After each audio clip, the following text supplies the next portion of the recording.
My mother didn't talk about my grandparents often. Anytime I'd ask about them or where she was from, she'd either mumble to herself or claim she'd tell me when I was older. If it weren't for my dad, I wouldn't know much about her side of the family. He'd have to be a few drinks in before I could get too much out of him, though. According to him, my grandparents were from a small fishing village I've never heard of. There was no strict religion or doctrine within the village. They told myths and tales of various creatures to keep the children behaved and to teach life lessons. Otherwise, they lived quaint and quiet lives. My mother was still a baby when they relocated to the United Kingdom, and my grandfather passed away when she was still a teenager. Anytime I asked more about the village or my grandfather, he'd shrug or claim that he didn't know much more. I refrained from asking my mother about it, even as I came into adulthood. It didn't take much to notice how touchy of a subject it was for her, and I had other things to worry about: working, college, jobs. You know the drill. Unfortunately, my mother passed away a few months ago. It was an unexpected death that my father and I still haven't recovered from. But when I was helping my father put her belongings in the attic, I found a journal that belonged to my grandfather. Dad said I could keep it, and I've been translating it in my spare time. I'm unsure of what to make of it so far, but I'm starting to understand why my mother stayed silent all these years. I'll never forget the day I met her. We prepared to set out one early winter morning. The village's food supply began to run low sometime during the end of autumn, and it was up to us to bring back a good haul. Such was often the case during that time of year.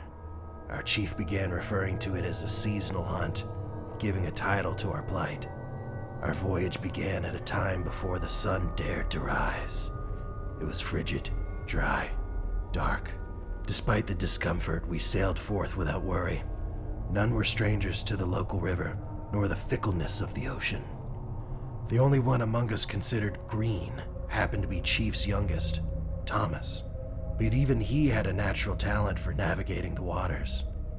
About halfway down the river is when the sun began to rise. All around us was a light fog, one that hardly obscured our vision. Along the river's edges, we could see ice starting to form. Where dew would rest on blades of grass, it had turned each blade into an icicle. It was a familiar and majestic sight, one that brought me a strange sense of comfort as we continued to sail along in silence. As we approached the river's mouth, the fog began to grow more dense.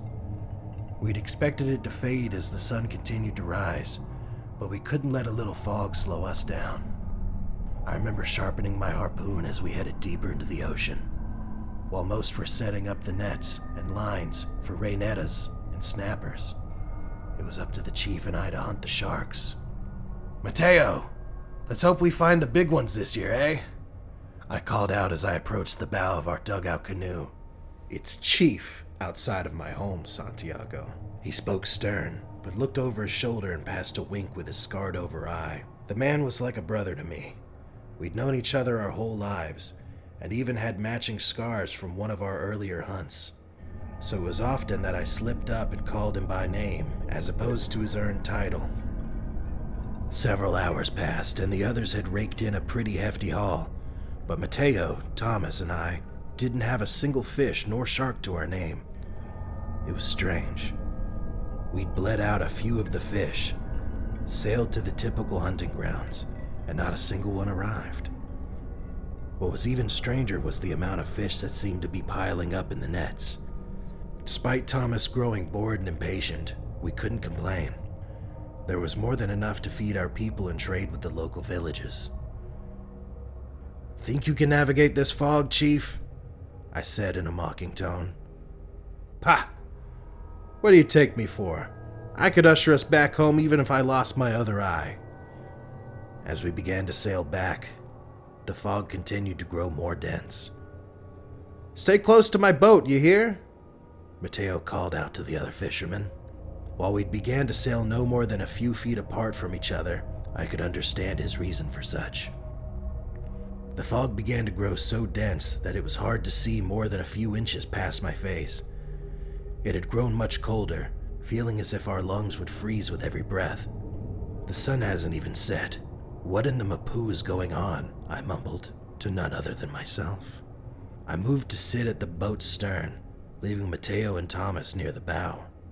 I gripped my harpoon tight as paranoia began to sink in. I couldn't see other ships, and Mateo and Thomas had become little more than misty silhouettes.